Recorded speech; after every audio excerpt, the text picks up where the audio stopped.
kita telah berbincang dengan Ibu Julia, dan untuk saat ini kita akan berbincang kembali dengan Bapak Dewa Gede Anom Putra Pratnyana selaku Kabid Kawasan Permukiman dari Dinas Perkinta Kota Denpasar. Om Swastiastu Bapak. Om Swastiastu. Gimana kabar hari ini? Sehat-sehat. Sehat selalu. Bapak, ada yang menarik dari perbincangan dan pembicaraan saya tadi. Kira-kira Perkinta itu apa ya? Terima kasih adik.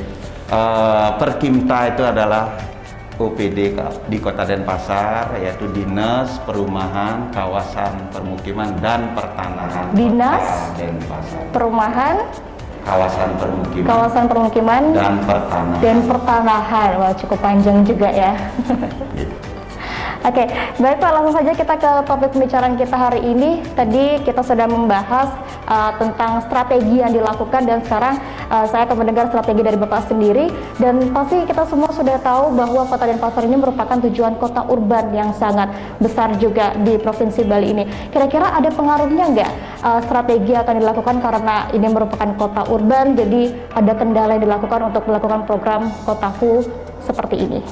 Terima kasih ya, kami selaku Pokja ya, kelompok kerja OPD teknis yang sebagai eksekutor, Pak tadi mungkin dari Ibu Julia ya, sudah menyampaikan juga pertanyaan. Nah sekarang kami sebagai kota target para urban ya, tentu banyak kendala dan tantangan yang dihadapi untuk menangani kumuh Kota Denpasar khususnya. Seperti apa itu contoh kendala-kendala tersebut? Kami ada kendala itu. Nah, kendala kami dalam melakukan penanganan di kawasan kumuh Kota Denpasar adalah terkendala pada status lahan. Pada lahannya ya? Status lahan, penataan status lahan. Ya, nah, lahan privat. Ya, 8 kawasan kumuh yang tercatat dalam SK Kumuh Kota Denpasar ini sampai saat ini dalam SK Kumuh kita ya tahun 2020 berada pada lahan privat seperti apa yang saya katakan tadi. Itulah kendala kita untuk menata kawasan kumuh itu berada pada lahan privat pribadi sewa. Jadi anggaran pemerintah tidak bisa intervensi di lahan privat sesuai dengan aturan itu. Karena terbatas private seperti itu ya? Pada lahan sewa itu kita tidak bisa. Aturan sudah tidak membenarkan dalam menangani di lokasi yang merupakan lahan sewa tersebut. Jadi hanya lancar dilakukan bagi tanah-tanah punya pemerintah itu sendiri atau bagaimana? Pada prinsipnya sih sekali lagi saya sampaikan kan itu permasalahan lahan. Tapi kita berupaya, Pokja, kelompok kerja PKP Kota Denpasar ini penataan kawasan kumuh ini berupaya kita berkolaborasi. Dari lahan sewa itu bagaimana nanti biar mau dari pemilik lahan itu mengibahkan nanti terkait dengan masa pemeliharaan, itu terobosan kita. Jadi pasti ada komunikasi untuk yang punya lahan private tersebut ya. Baik, Bapak, seperti informasi yang saya dapatkan ada 7 indikator kumuh seperti itu. Nah, kira-kira apakah ada kebijakan penganggaran dari indikator kumuh tersebut? Baik, terima kasih. Denpasar kan masih menyisakan permasalahan penanganan kumuh pada SK Kumuh Wali Kota tahun 2020. Betul. Terus apa?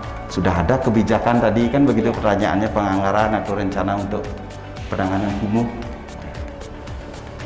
Kami terus terang saja untuk menangani ini adalah kebijakan penganggaran tiap tahun untuk pencegahan dan pengurangan kawasan kumuh itu masih terdapat pada SK Kumuh tahun 2020 dengan berupa proyek fisik itu. Berupa proyek fisik ya. Seperti itu ya, masih.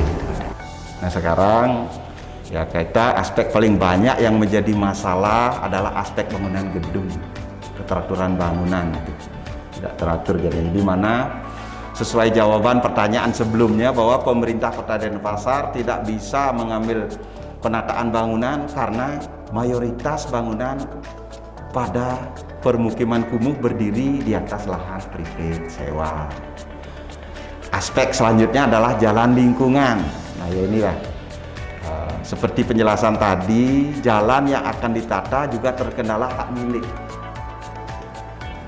Aspek ketiga yang sering menjadi perhatian adalah aspek drainase di daerah saluran, yang mana jika aspek ini tidak optimal maka sering menyebabkan banjir. Nah, itu mungkin tambahan kami ya di OPD teknis, kolaborasi kita dengan Pokja. Oke, baik, dari pembahasan kita tadi sudah tahu juga tentang Kotaku, Kota Tanpa Kubu ini. Apakah ada evaluasi menurut Bapak dari program tersebut agar bisa lebih terlaksana lebih baik lagi, Pak? Pokja khususnya kelompok kerja terus berbenah diri gitu ya, menyamakan persepsi ya, untuk mengkolaborasikan bagaimana kiat-kiat kita ke depan sehingga permukiman kumuh itu tidak muncul lagi gitu. Tidak muncul lagi, tentu kita melaksanakan monitoring ke lapangan dengan stakeholder terkait bersama-sama kerja itu. Oke, baik Pak, seperti yang sudah saya bicarakan tadi dengan Ibu Julia, pastinya peranan dari masyarakat juga sangat penting sekali ya untuk menjaga fasilitas yang sudah diberikan oleh pemerintah tersebut. Oke, baik, akhir kata terima kasih Bapak, dan sekian pembicaraan saya dengan Bapak Dewa Gede Anom Putra Pratnyana selaku Kabid Kawasan Permukiman dari Dinas Perkinta Kota Denpasar. Terima kasih Bapak dan selamat kembali bertugas.